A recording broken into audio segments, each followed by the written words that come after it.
The Middays on Sri FM 92.7. My name is Beatrice Adu. The news is also live on Kasmi 107.1 FM and across the world at 3news.com. Coming up in the next 30 minutes.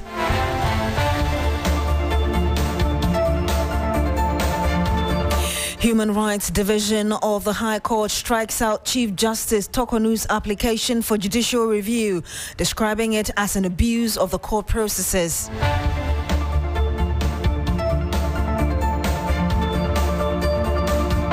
Also coming up, former board chairman of the Ghana Airport Company Limited, Paul Adu denies involvement in a revenue assurance contract currently under investigation by the Office of the Special Prosecutor.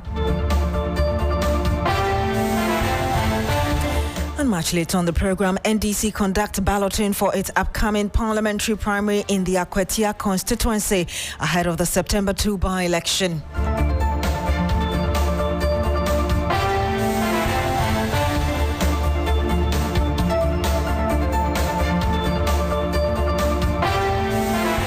Thank you very much for joining us this afternoon. Now, the Accra High Court has dismissed a judicial review application filed by the suspended Chief Justice Gertrude Tokonu, ruling that the case constituted an abuse of court processes and was brought before a court without proper jurisdiction.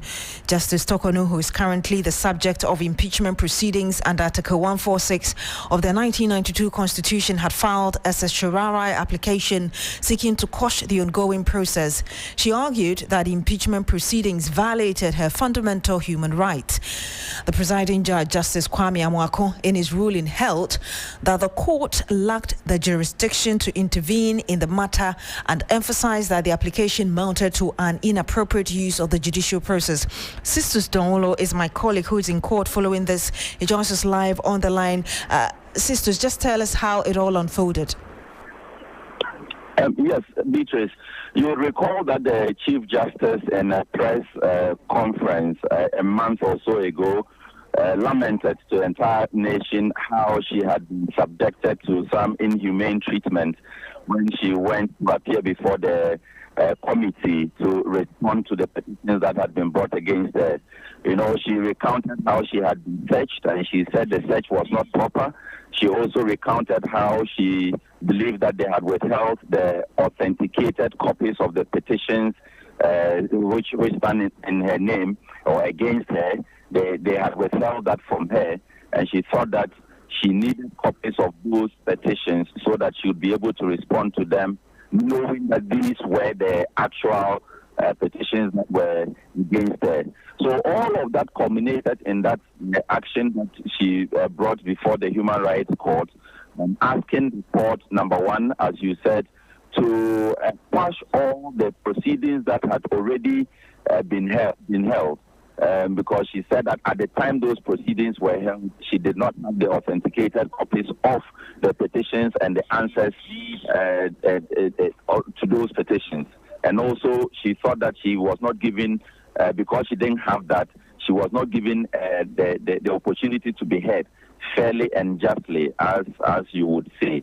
And so she felt that for it to be done right by her, the court needed to quash those proceedings, consider them as void, so that she would then be served with the copies, and then she can properly and adequately answer same. She also wanted the court to put a stop to the hearings of the committee. That would mean that the court would have frozen the processes that are ongoing presently. The committee hearings would be stopped, and then all the other actions that the committee is taking in relation to this would have been stopped. But the court said that it did not have the jurisdiction to do that. It doesn't have the power to hear those, to grant such an order, because they fall directly under Article 146. And you would know that under Article 146, it is a committee that must hear the matters, and from there you can then proceed. If you are so dissatisfied with it, or with the decisions of the committee. So in the estimation of the court said the Chief Justice was abusing the processes of the court by bringing these ones that really do not fall within the mandate of the court. So, sisters, essentially what the court has said, or with this current decision, it means that every process, including that of the committee, continues. Yes. The committee continues to hold its hearings and to do all the other work that are relative to the impeachment processes.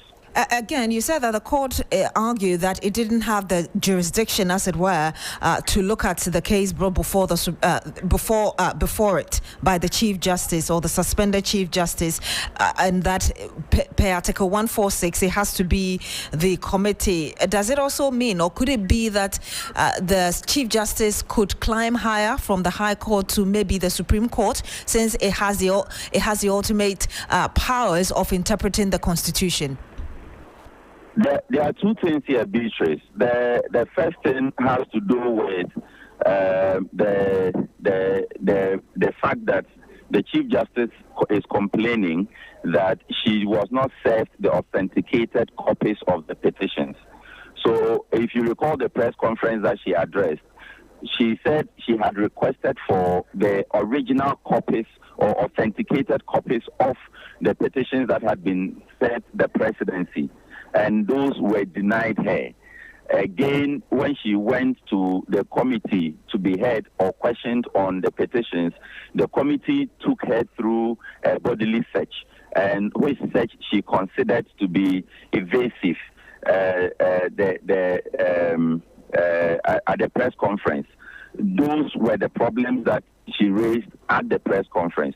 So if you link those concerns that she raised to the suit that she has brought before the Human Rights Court, she's saying that if you look at all of these things, they stand against her fundamental human right, her natural right to be heard. There's a case against her. She has a right to be heard.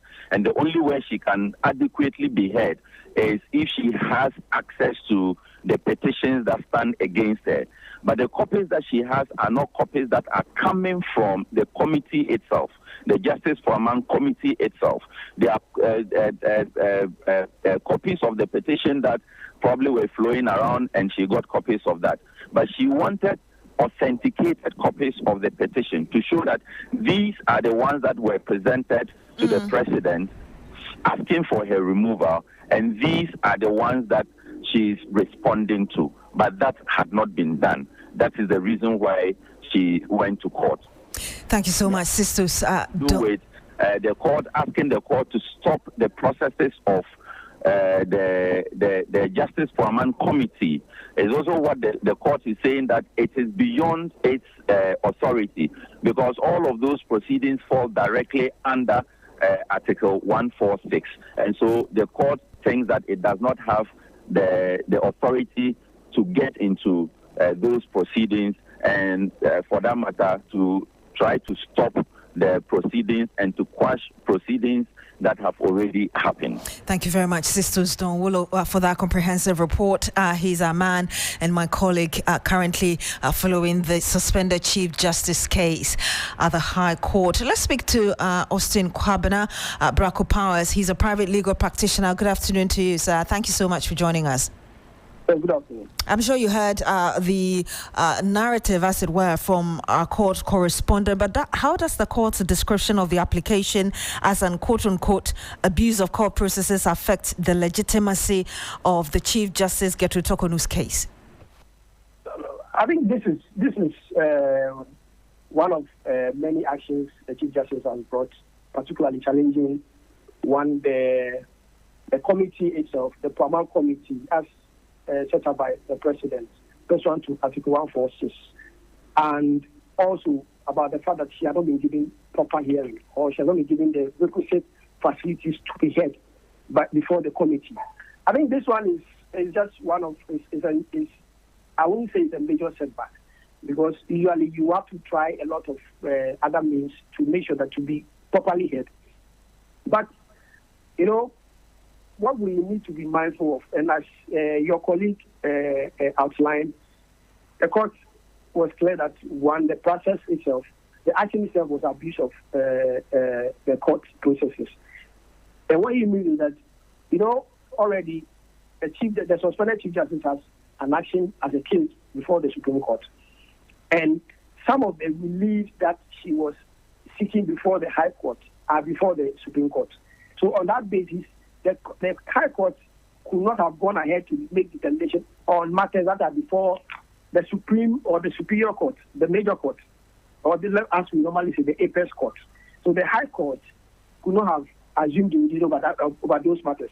Then the High Court, the judge also said that the court lacks jurisdiction to inquire into in-camera proceedings. I think on certain grounds, I agree with the judge. But I think beyond the ruling that the Chief Justice was seeking before the court, in fact, she had 8 reliefs, and the 9th being any other relief that the court may deem appropriate. And I think beyond dismissing the action for being abused, for amounting to abuse of the court processes, and also for want of or lack of jurisdiction, I think the Chief Justice, the suspended Chief Justice, was not asking the court to inquire into the in-camera proceedings, by which reason the court may not have jurisdiction to hear. So when we talk about in-camera, we are talking about a closed-door discussion on the committee. Because when you look at Article 146, it mandates that proceedings requiring the removal of a Chief Justice or a judge, a Superior Court judge, must be done in camera. That is, must be done behind closed doors so that nobody will hear or see what is going on. And the aim is to protect the integrity of the judiciary, and again, to protect the reputation of the person being subjected to the process. Her action was not for the court to inquire. And I think she raised germane issues. She said that she had not been given the adequate facility to be heard. Is it true? It is the responsibility, and the thing is that one of the tenets, or let me say the basic things anyone before a court must be afforded as an opportunity to be heard. And the lack of it may end up affecting any decision that is made without an opportunity, with the other party having not been heard. So I think the judge, for me, I think looking at it, the judge could have made any other orders for the Chief Justice to be given adequate facilities. And as your colleague said, she asked for authenticated copies of the petition and answers. Germane. And she also asked that she has the right to be represented. These are fundamental things that every party before a court is entitled to. So, any party before a court is entitled to. As we speak, are there any legal alternatives available or remedies available to the Chief Justice? No, she can like your colleague said, she has a lot of options, and she can decide. I mean, the lawyers can weigh can look at the decision and determine if they want to climb the higher ups. I mean, there are other courts that they may want to go for to seek redress. But I think beyond that, like I said, the judge could have determined whether she had been given or afforded adequate facilities to make proper representation before the committee. If not, the judge had the right, per Articles 23 and 296, to make orders for the committee to give her proper facilities for her to make a case before them. But she's raising issues of natural justice. And these are matters that normally strike at the root of any decision taken when a person is not here. So I think beyond any other action taken by the court, I think the judge should have at least gone into the propriety of whether she had been given the adequate facilities or not. We'll have to end it here. Thank you very much, Austin Kwabena Brako Powers. He's a private legal practitioner. Now, former board chairman of the Ghana Airport Company Limited, Paul Adu, has strongly denied any involvement in a contract currently under investigation by the Office of the Special Prosecutor, OSP, for suspected corruption-related offences. The OSP has declared Paul Adu as a suspect in ongoing probe into a revenue assurance audit contract between the Ghana Airport Company Limited and a private firm, Evertex Logistics Limited. However, the journalist insists that he did not sign the said contract and has accused the OSP of embarking on what he describes as a politically motivated witch hunt. He's expected to appear before the OSP at 3 p.m. Now, speaking ahead of the meeting, Paul Adu expressed confidence in clearing his name and urged the public to allow due process to take its course. He said that this is what we know and this is how it works. The board told them that, yes, you have told us what it is, but there's no real evidence. You haven't given us any evidence that, in fact, we are losing money.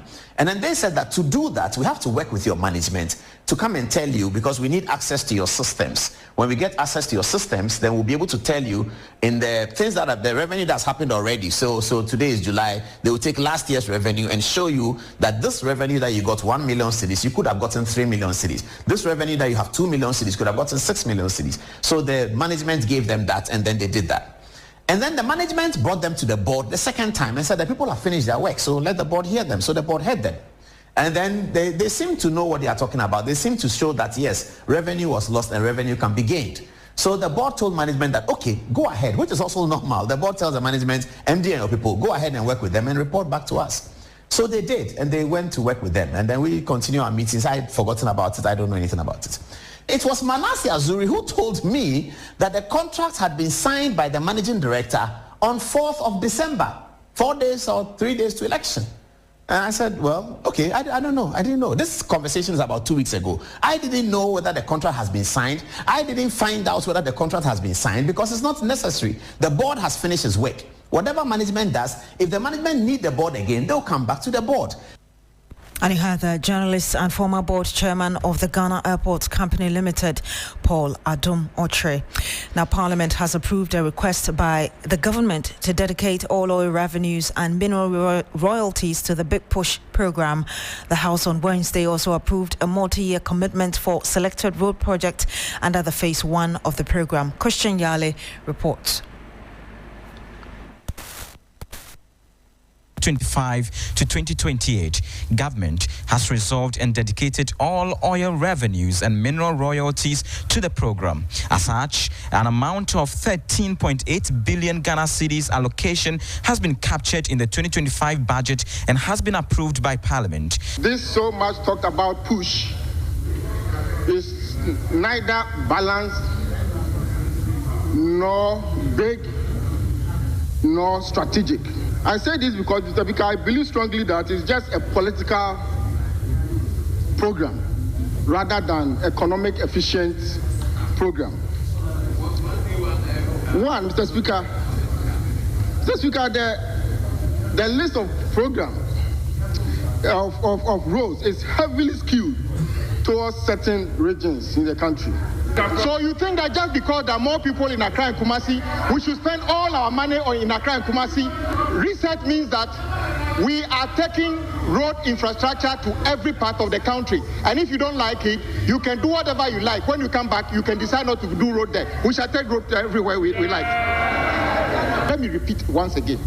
Big Push is not a constituency specific or a political gimmick. Other members of Parliament took turns to debate on the matter. Concerns of the minority has to do with the uneven distribution of these roads.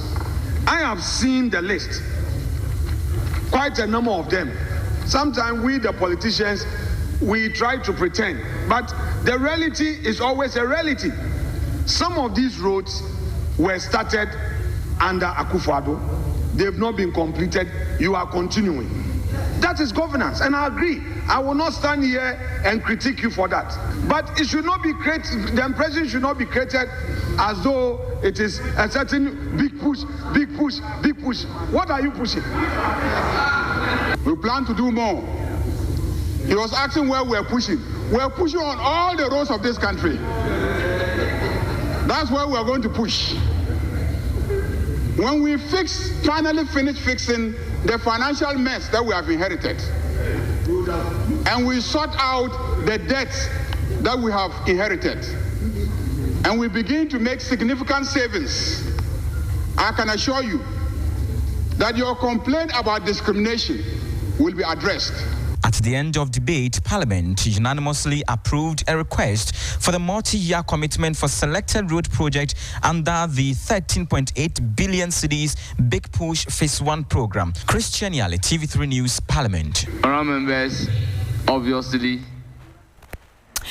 And that was Christian Yale's report. Meanwhile, a road construction project at the Ashaiman interchange has been temporarily suspended after a worker tragically lost his life on site. The victim was reportedly asleep under a tractor when it was unknowingly moved by a colleague, crushing him to death.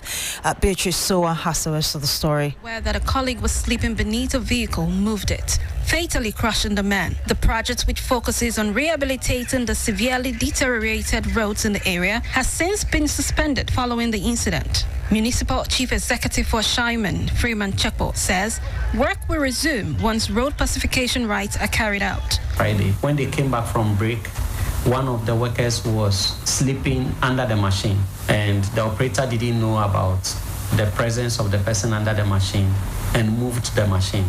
So we lost one life. There are supposed to be performance of traditional rites to pacify the place for work to go on. My understanding from the traditional council is that that will be done on Friday, because as shaman, our sacrifices are supposed to be done on Fridays. Hopefully from Saturday, their work should continue. He further revealed plans to decongest the local markets. What we are doing is that Ashama is blessed to have 3 markets. We have the Ni Ajo market, which is a new market that has been built. We have over 1,200 shops within that market, which was just completed. We are yet to commission it. We are encouraging traders to move and take space within that market. By the end of this August, we should be able to put these 2 extra markets functional. And then we have also taken a decision as an assembly that when we evacuate them, we're going to put a barricade on the pavement. We expect that people will be able to be law-abiding. And if they are not law-abiding, we have bylaws. We will use the bylaws to ensure that there is enforcement. Beatrice Adu filed that report. The opposition the governing National Democratic Congress will today conduct balloting for its upcoming parliamentary primary in the Akwatia constituency as the party prepares to elect a candidate for the September 2 by-election. 3 aspirant Henry Boache, Bernard Bediako Beido and Erasmus Kone Ali are seeking to lead the party into the crucial contest, with the primary set to take place on the 4th of August 2025. Nomination forms were picked up on July 28 and filed by the 30th of July. That was yesterday. The Akwatia seat became vacant following the passing of the MPP's Ernest Kumi, who won the seat in the 2024 general election with 19,269 votes, representing 52.83% of the total valid vote cast. The NDC's candidate at the time, Henry Yadom Boache, garnered 17,206 votes, or 47.17%. The NDC had challenged that result in court. Let's speak to Yvonne Nekwe. She's my colleague in the Eastern region who is monitoring the event for us. Yvonne, if you can hear me, how is the balloting going so far? Well, because the vetting and balloting process has ended. It was actually a peaceful exercise. We saw party members from the national, regional, and constituency as well, urging both the candidates and the aspirants to ensure that it becomes a peaceful exercise. Now, for the balloting process, the first on the list is lawyer Bernard Beidu. The second person is Erasmus Kone Ali. And then third on the ballot is Henry Yadom Boache. So that is how the balloting ended. So this morning's exercise has ended. For the aspirants, they're hoping that the delegates do them the honors come Monday to ensure that they will lead the NDC towards that critical contest between whoever is chosen and then the MPP's Solomon Asumwedi, who was outdoored yesterday in the Akwatia constituency. Indeed, the primary is just 4 days away. How is the general mood like in the town ahead of the 2nd of September? Well, the mood has become a hot area for political activities. Already, it has always been a hot seat for any political activities. This is one of the critical contests for any of the parties, even between the internal NDC who is going to the contest. It means that they still have to do a lot of lobbying to the delegates who they are seeking their mandate on Monday. And beyond that, the entire residents that they are hoping will pass of the elections and vote for them as well. So it's been a busy day for the aspirants, the candidates, residents, and everybody who is a stakeholder in the election. Thank you very much, Yvonne Ekwe. She's our correspondent in the Eastern region, and we'll bring you some more on this. But ahead of that, the Ghana National Association of Teachers, NAT, in the Ashanti region has underscored the importance of sustained dialogue between the government and teacher unions to tackle pressing challenges in the education sector. At its 54th Regional Delegate Conference, the association acknowledged the need to uphold teaching standards but raised concerns over the current teacher licensing renewal system, which relies heavily on continuous professional development point. The union argued that the mechanism requires urgent review to better serve educators. Let's listen to the regional chairman, Techi Prosper, who spoke earlier at the program. We are happy that within this period, the issue of renewing our license, which was to be based on point building, we are not against it, but we think that the system that had been put in place, established, wouldn't help our teachers. And it was only inuring to the benefit of some individuals within the service. How can you run a workshop, download staff online, pick fees from our teachers in the name of CPD points building?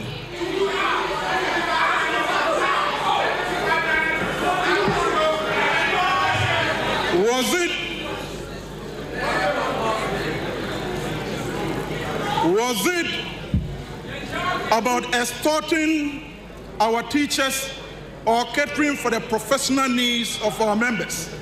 And I know you know the answer.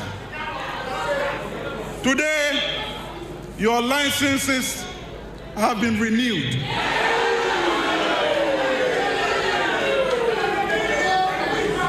Going forward, I know mechanisms will be put in place to recognize the experiences gained in the classroom and the competences you exhibit, rather than placing premium on attending workshops. And you heard that the Ashanti Regional Chairman of NAT, Techi Prosper, Ibrahim Abubakar, has been monitoring the conference. He joins us live on the phone. Ibrahim, what more have you found out from the conference currently happening beyond what we just heard the Regional Chairman tell us? Well, some of the key topics the NAT has been discussing together with the stakeholders have to do with how to modernize the curriculum, even though they are saying the new ones are improvement from the earlier ones, but then the need to modernize it to be able to suit the global context. They're also looking at digital literacy and also sustainable education funding, because we'll start an educational program along the line. It will be halted for so long a time. So they are looking at this, and also more importantly, the strategies to improve teacher retention through better worker condition or working condition and professional development opportunities. Because we do know that there has been mass exodus of teachers leaving the shores of Ghana to other countries to seek for greener pastures. And for that matter, you go to some schools that need 6 teachers to man the school, but you go and find only 2 or 1 teacher manning the entire school, all because most of the professional teachers are leaving the shores of the country. And also, there were discussions about their welfare. In fact, the Ashanti Regional Minister who was there has also reiterated government commitment to improve teachers' welfare and also make sure they provide infrastructure for an improved learning outcome. Let's listen to what Dr. Frank Kamwakweni has also been telling the teachers. Thank you so much, Ibrahim Abubakar. Because of time, we are unable to bring you that sound, but of course, we'll bring it to you in our subsequent bulletins. Thank you very much. Ibrahim Abubakar is our Ashanti regional correspondent. And that's it for the midday news here on Shrew FM 92.7. My name is Beatrice Adu. Log on to shrenews.com for more news. Coming up next is Business Daily with Enyonam Halika. Don't go away.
Hello there, good afternoon. Welcome to Business Daily here on 3FM 92.7 with me, Michael Obodu. Coming up this afternoon, Bank of Ghana cracks down on non-compliance in remittance space as it directs banks and fintechs to submit weekly foreign exchange records or face sanctions. And government cancels $1.2 billion bauxite lease with Rockshore, Iron Global Partner for strategic block. Plus, minority slams government over alleged diversion of flagship funds for Treasury bill shortfalls. Details of these and many other stories coming up shortly. Please stay.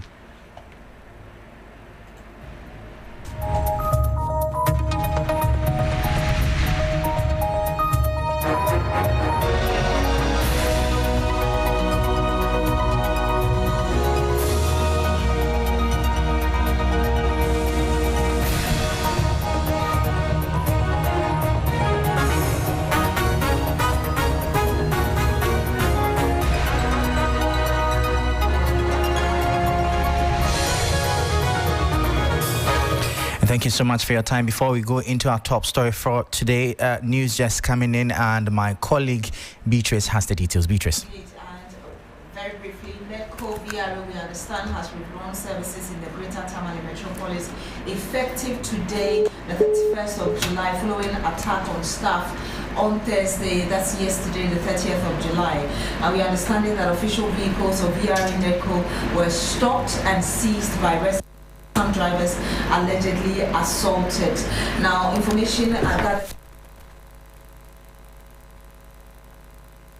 of the vehicles was as a result of failure by the managing director of Medco VRA to reinstate a transferred staff despite the intervention by the King of Dabam, Yana Abubakar II. So, Michael, we'll have to bring our listeners more on this, but what we're learning is that VRA Medco has withdrawn services in the Greater Tamale Metropolis effective today due to attack on staff.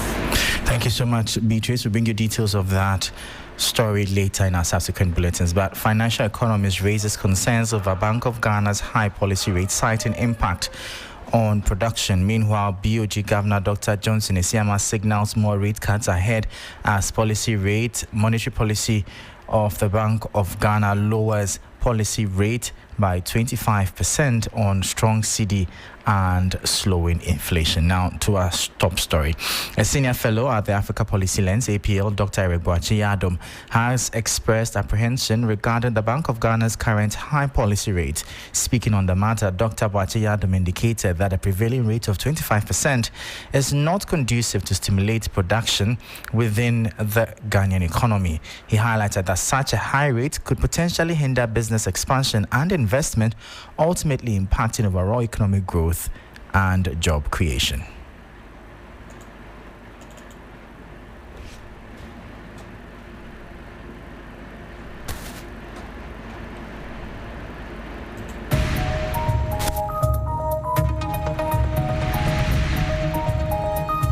Because businesses are getting credit at a very high cost, there's another way that the inflation may come in. That is from the supply side. That now we are sourcing materials at a very high cost. We will end up producing at a very high cost, and we end up pushing the market.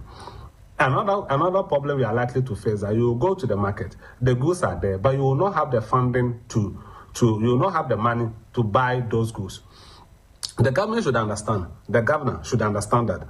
You see, by bringing the credit down, we will not only cause demand to push up, but it will also stimulate production of goods and services, where goods and services will be relatively cheaper. So if we have the supply of goods and services meeting an adequate demand, then we should not be afraid that when we bring the rate down, it will stimulate consumption and price of goods will start shooting up. So we need to have a balance that the rate should come down to stimulate supply of goods and services. You heard there Dr. Beatrice Adu. He is Senior Policy Fellow at the Africa Policy Lens. Now, meanwhile, Governor of the Bank of Ghana, Dr. Johnson Isiama, has hinted at the possibility of further reductions in the policy rate in the months ahead following the central bank's decision to lower the rate by 300 basis points to 25%. He says the move reflects growing confidence in Ghana's economic recovery, supported by easing inflation, a stronger cedi, and improved fiscal performance. The governor noted that if current trends persist, the MPC may opt to 4 additional cuts in upcoming meetings to stimulate credit growth and consolidate the recovery. The impact of these risks on inflation are expected to be offset by appropriately tight monetary policy stance and continued fiscal consolidation. Given these considerations, the MPC, by a majority decision, voted to lower the monetary policy rate by 300 basis points to 25.0%. And looking ahead, the committee will continue to assess incoming data and likely reduce the policy rate further should the disinflation trend continue. The committee remains committed to the price stability mandate while creating conditions for inclusive and sustainable growth. That was Governor of the Bank of Ghana, Dr. Johnson Isiama, speaking there. Now, the Ghana Stock Exchange concluded trading on Wednesday, July 31, with a positive performance, primarily fueled by strong gains in MTN Ghana and a significant surge in trading activity. This report has the details. The benchmark GSE Composite Index climbed to 6,776.9 points, reflecting an impressive year-to-date return of 38.61%. While the financial stocks index experienced a marginal dip of 1.11 points to settle at 3,422.89 points, it still maintained a robust year-to-date return of 43.77%. Market capitalization saw a substantial increase of 1.31 billion cedis, closing the day at 143.46 billion cedis. Trading activity on the exchange surged dramatically, with a total of 3,877,672 shares exchanging hands. This represents an 865.79% increase compared to the previous trading session, highlighting renewed investor confidence. The total market turnover for the day announced to 12.8 billion Ghana cedis. MTN Ghana emerged as a sole gainer, appreciating to 3 cedis 35 pesos per share. Conversely, SIC Insurance experienced a decline, closing at 1 cedi 5 pesos per share. Market analysts attribute the day's positive performance to sustained investor interest in both the telecom and insurance sector, with expectations to continue bullish momentum in the coming weeks. And that was the 3 Business News Desk report. Now, economist and head of the University of Ghana Learning Center in Cape Coast, Dr. Hayford Mensah-Irakwa, has sounded a cautionary note on the Ministry of Finance's decision to price contracts in the local currency. While he lauded the initiative, Dr. Irakwa expressed concerns about the potential risk associated with the cedi's historic performance. He warns that if the cedi depreciates in the future, this move could lead to substandard projects.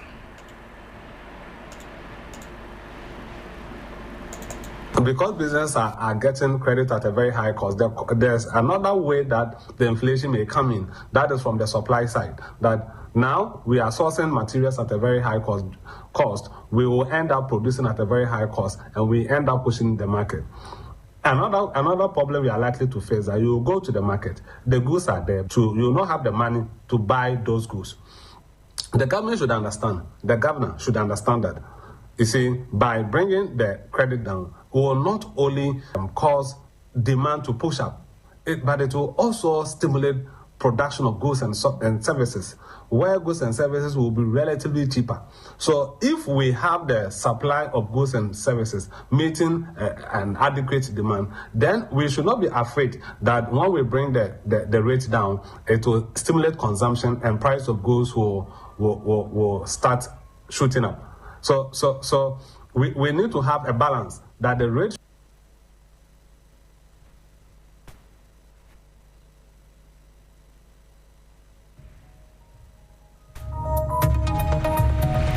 And on that note, that'll be all for today's edition of Business Daily here on 3FM 92.7. For more business stories, please visit our website. It's 3news.com/business. I am Michael Lobodu. Thank you for listening. As always, please stay safe.